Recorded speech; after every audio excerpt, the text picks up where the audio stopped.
면역력이 살아야 내 몸이. 그렇죠. 자, 이제 읽을 차례가 어디지? 자, 이제 통째로 먹기. 정제된 백미보다는 거친 현미가 낫다. 외도 시대에 이렇게 먹었더니 각기병이 없더라 이 말이죠. 장군이나 부유 측에만 한정된 계급병이었다라고 했는데 소화시대 들어오면서 겨우 현미가 주목받기 시작했다. 현대에는 비타민 B가 다량 함유된 돼지고기나 닭고기, 붉은선 생선을 반찬으로 섭취하여 충분히 영양 보충을 하기 때문에 백미를 먹어도 뭐 문제될 것은 없다. 하지만은 반찬이 부실하다면은 영양 밸런스를 고려하여 현미를 먹는 것이 좋다. 거친 음식이 몸에 좋다는 것을 증명한다라는 거죠. 그래서 이제 위생학자인 도호쿠 대학의 건도 쇼지 명예교수가 퇴임한 뒤에 이런 차이가 어디에서 비롯된 것인지 조사하기 위해서 두 마을로 향했다. 그런데 통풍에 많이 걸린 A 마을은 봉건적이라 가장을 지극히 존중하고 있었다. 그래서 생선의 내장이나 생선뼈는 일절 가장에게 주지 않고 생선의 가장 좋은 부분만을 회로 줬다. 그런데 B 마을에서는 가장 좋은 생선은 전부 내다 팔았다. 그리고 상품성이 없는 작은 물고기나 내장이 식탁에 올랐고 그것을 가족 모두가 먹었다. 주식이나 채소의 섭취에서는 두 마을 모두 별 차이가 없었기 때문에 생선의 어떤 부위를 섭취하는가가 건강을 결정짓는 관건이었던 것이다. 아무래도 남성은 다소 거칠게 먹는 편이 좋다는 추론이 가능하다. 그러니까 통풍이 걸리는 것과 통풍이 걸리지 않는 그런 경우가 거칠지 않고 부드러운 음식만 먹었으니까 그렇게 생겼다라는 건데요. 정제된 백미가 아니라 현미 머리부터 꼬리까지 통째로 먹는 생선, 무라면 무청까지, 사고라면 껍질째 섭취하는 것이다. 참치회, 도미회만 먹는 것이 아니라 제철에 잡은 꽁치를 내장째 먹어서 마지막에는 뼈만 남기는 식생활이 몸에 좋다.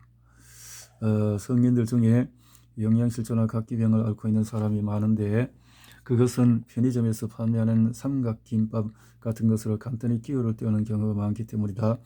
조리하는 것도 번거로워서 편의점에서 파는 인스턴트 식품으로 간단히 기호를 떼는 것이다. 이렇게 영양실조가 된다는 거죠. 자율신경계가 건강의 핵심이다. 감기는 몸이 보내는 메시지다. 자, 서면적으로 나타난 증상을 억누르기만 해서는 결코 병을 고칠 수가 없다. 열을 내리고 약은 여기를 내리고 병원균과 싸울 수 없게 한다라는 거고, 특히 혈관이 수축한 상태로 있을 때는 몸이 염증을 일으키는 프로스타글란딘, 몸의 기능을 제어하는 호르몬, 생리활성물질인데 이런 것이 만들어져서 혈관을 확장하고 혈류를 개선하려고 한다. 그래서 두통약은 이 프로스타글란딘의 작용을 억제하기 때문에 혈관이 확장하는 것을 방해한다. 쉽게 말하면 두통은 무의식 중에 지나치게 긴장하고 있다라는 거고, 너무 무리한 생활을 하고 있다, 지나칠 정도로 부지런히 살고 있다는 점을 알리기 위해서 몸이 보내는 신호이다. 참기 어려울 정도로 고통스러운 증상을 완화하거나 다쳐서 긴장했을 때의 약으로 증상을 억제해야 하지만 만성적인 질환이 되어서는 증상을 무조건 질병으로 단정해서는 안 된다. 약을 끊지 않으면 몸이 좋아지지 않는다라는 말은 약이 증상을 억제할지는 몰라도 몸에는 바람직하지 않은 독이다. 결국 증상 자체는 대증요법의 약으로 잠시 억제할 수 있지만은 병의 근본적인 뿌리를 뽑아내지는 못한다. 자신의 한계를 넘어서기 전에 멈춰야 한다. 인간은 왜 병에 걸리는 것일까? 병이 어떻게 생기는지에 대해서 곰곰이 생각해 보는 것은 건강한 생활을 위해서 매우 중요하다. 예컨대 교감신경의 긴장은 맥박을 증가시키고 혈압을 높이기 때문에 일이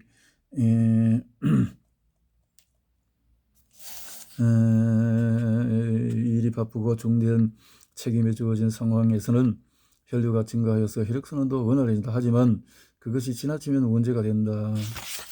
자, 한도를 넘게 되면은 먼저 혈류장애를 일으켜서 심장이나 혈관에 큰 부담을 주기 때문에 심장 혈관계통에 이상이 생긴다.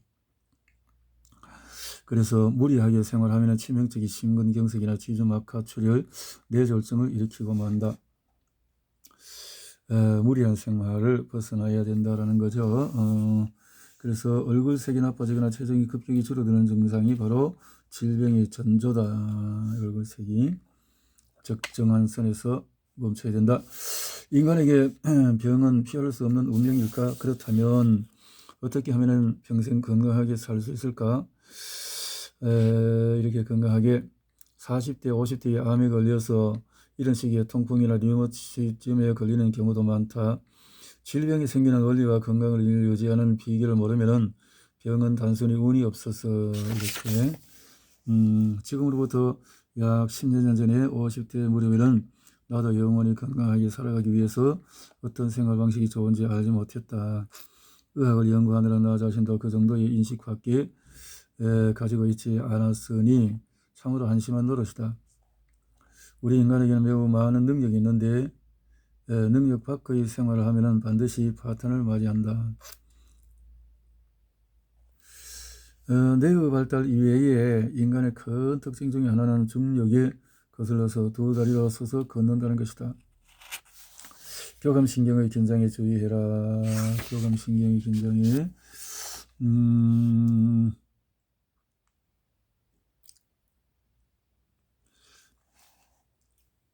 자, 이렇게 당뇨병이 아닌 이상 우리는 교감신경, 낫동할 활동을 지원한다. 부교감신경은 균형 속에 살고 있는데 문제는 교감신경의 긴장 상태는 오래되도록 지속될 때 발생한다. 교감신경이 기능할 때는 맥박이 빨라지고 혈압과 혈당도 상승한다. 그것은 산소와 영양소를 순조롭게 근육으로 보내기 위해 신체가 제 기능을 수행하고 있을 때 나타나는 바람직한 현상이다. 고혈압, 당뇨병을 앓고 있는 사람들이 많은데 병원에서는 모두 원인 불명이라는 이유로 대증협업으로 약을 처방하고 있다. 교감신경 긴장은 근육을 사용하는 체질을 만들기도 한다. 휴식을 취하는 동안에도 교감신경이 내내 긴장해 있으면 근긴장이라는 증상이 나타난다. 어깨 결림, 장단지 경련, 손가락이 쥐가 나고 목이 뻣뻣하고 잠이 안 되고 또 딸꾹질, 자면서 이갈이 이런 것들이 그렇군요. 근긴장이군요. 아이의 경우에도 교감신경 긴장이 지속되면 수면장애 이를 간다. 그렇군요. 체온이 낮아지면 면역력도 떨어진다. 우리 몸이 보내는 위험 신호를 무시한 채 지내면 저체온이 되어버린다. 그러면 이번에는 저체온으로 인한 병에 걸릴 우려가 있다. 예컨대 설탕은 뜨거운 물에는 금방 녹지만 차가운 물에서는 좀처럼 녹지 않는데 이와 마찬가지로 우리 몸속의 대소산물도 역시 마찬가지 체온에서 체액이 따뜻해야 된다는 거죠.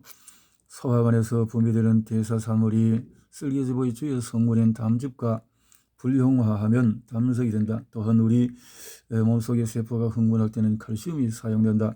그렇게 사용된 뒤에 일부의 칼슘은 인상과 결합하여서 뼈에 침착되고 나머지는 소변을 통해서 배설되는데 여기서 불용화가 일어나면 여러 결석이 된다. 몸이 차갑다는 거죠. 세포의 핵 속에 있는 퓨린체는 DNA를 사용한 뒤에 요산이 되어서 혈액을 타고 순환하면서 조직을 따라서 소변을 배설하는데 그런데 체온이 낮으면 요산이 바늘 같은 모양으로 결정화되어서 신경을 자극하기 때문에 통풍이 발생한다. 이렇게 되면 안색이 나빠지고 건강한 사람의 체온은 평균에 36.5도인데 그래서 한 37도까지 정상 범위로 간주할 수가 있다. 떨어지면 순환이 약해진다는 거죠. 죽음을 부르는 3종 세트는 고민, 과로, 분노. 여기까지 설명으로 이제 여기서 분노, 고민과 장시간 노동, 또 분노라는 감정은 교감신경의 긴장을 더욱 증폭시킨다. 화를 내면 얼굴의 혈관에도 맥박이 잡힌다. 혈소 혈압이 높은 사람이 무리를 한 생활을 하면 170, 180까지 올라가는데 분노에 사로잡혀서 순간적으로 혈압이 치솟는다. 혈압이 갑자기 치솟으면 맥박이 뛸 때마다 몸이 떨리기 때문에 몸이 휘청거리며 흔들릴 수가 있다. 그렇죠. 갑자기 쓰러져 목숨을 잃는 사람들은 별것 아닌 일에 쉽게 화내는 사람들이다. 그 밖에 교감신경이 긴장하여서 나타나는 위험한 증상으로는 몸에 냉증을 꼽을 수가 있다. 현재는 냉방외에도 냉장고에서 가꺼낸 이 찬 음식들, 이런 것들이 큰 장애가 된다라는 건데요. 긴장. 한여름에 지나치게 실내 온도가 낮은 직장에서 일하는 여성이라면 자신의 체온을 유지하는 노력을 반드시 해야 한다. 이외에 교감신경을 긴장시키는 것으로는 컴퓨터 모니터에서 깜빡 이런 디스플레이를 장시간 보는 것을 꼽을 수가 있다. 교감신경 긴장, 안정. 약은 몸을 해치는 독이다. 약을 지나치게 많이 먹어도 교감신경이 긴장이 된다. 약을 한꺼번에 5, 6종류를 먹는 사람도 꽤 많은데 앞에서 말했듯이 그렇게 약을 먹는다고 해서 병이 낫지 않는다. 낫는 게 아니죠. 그래서 물론 고칠 생각으로 약을 꼬박꼬박 챙겨 먹는 것일 테지만은 약은 기본적으로 화학물질로 만들어진 독이다. 우리가 약을 먹으면은 일단 간장에서 해독작용을 한다. 해독작용.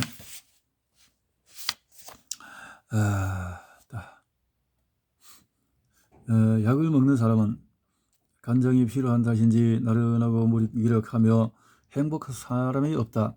약 때문에 맥박이 빨라지고 혈압이 올라서 밤에 편안하게 잠을 자지 못한다. 이것은 교감신경 긴장에 의해서 나타나는 증상인데 병원에 가면 증상에 맞춰서 약을 추가로 처방받는다. 이렇게 되면 이게 병원의 실정이다라는 거고, 과식과 게으름의 함정이다. 지나친 부교감 신경 우위도 문제가 된다. 너무 게을러도 안 된다는 거죠. 너무 느슨하고. 그래서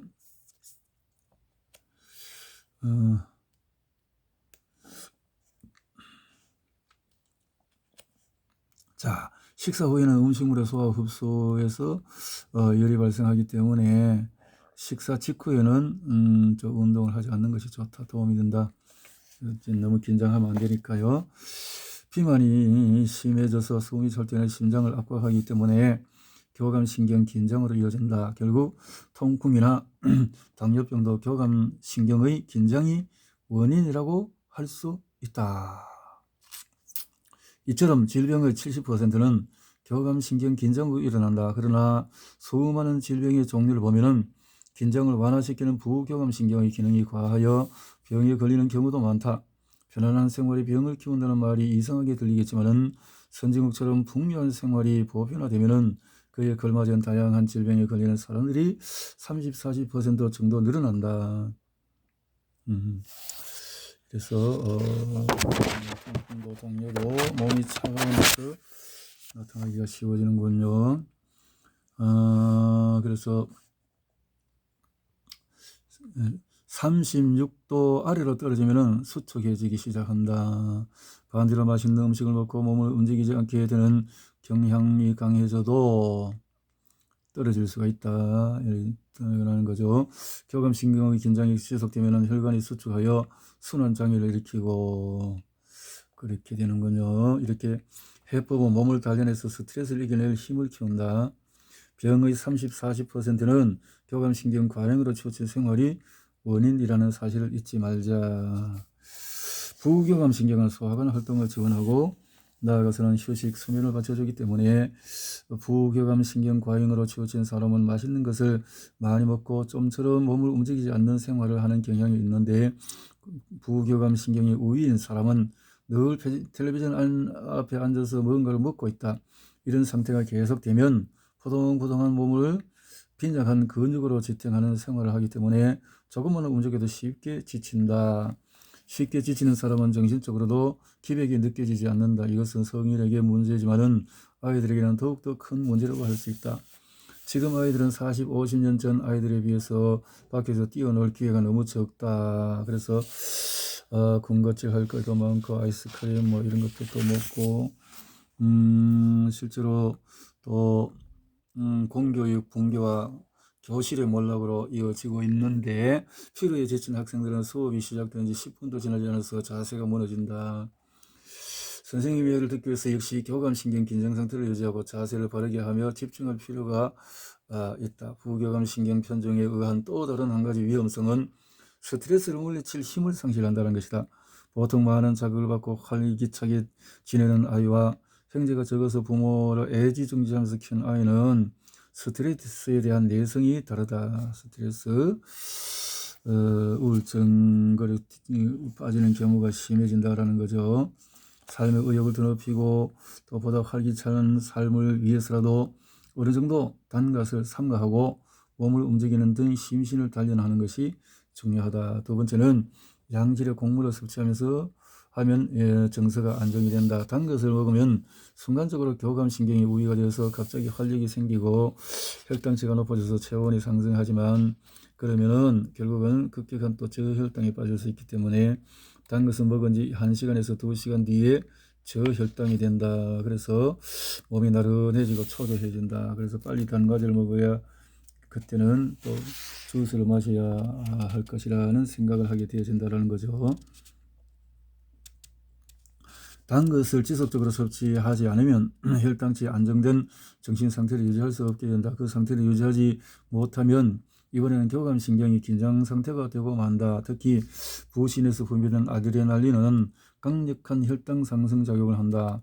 과자만 먹고 주스만 마셔서 저혈당이 된 아이는 주위에 단 것이 없으면 불안해하고 분노를 폭발한다.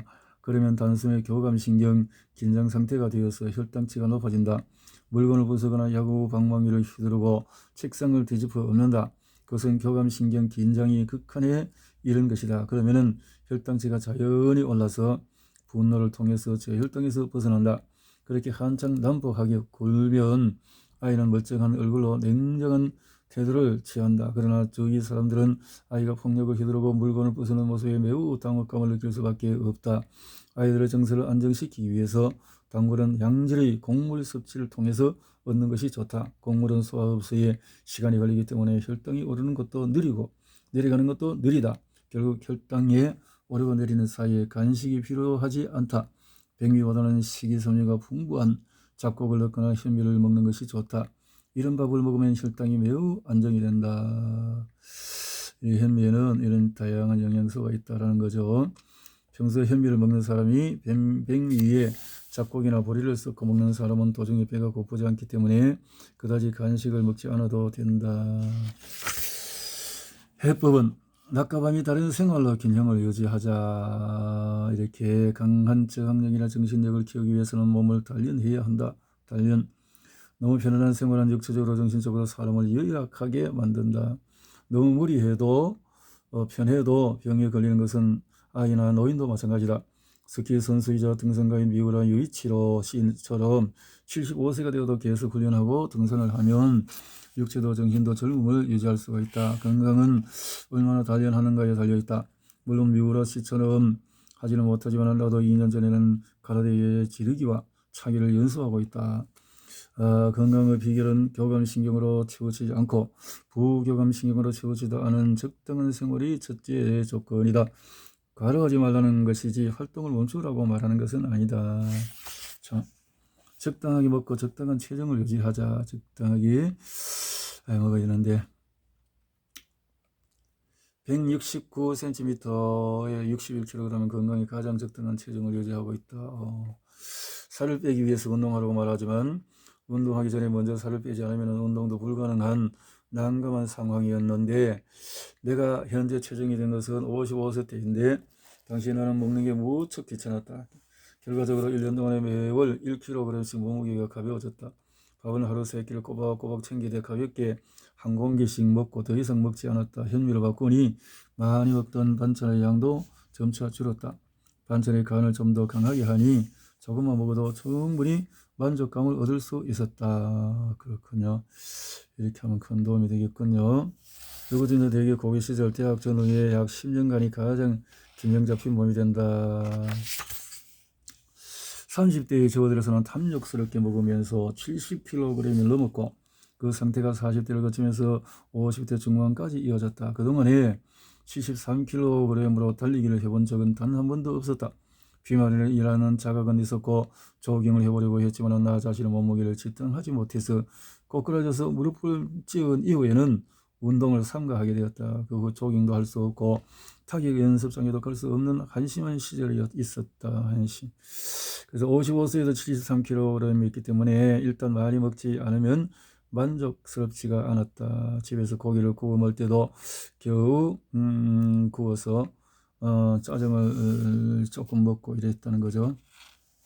살이 빠진 지금도 비만이던 시절만큼 많은 양의 식사를 할 수 있지만 과식을 하면 힘들기 때문에 가급적 과식하지 않으려고 한다.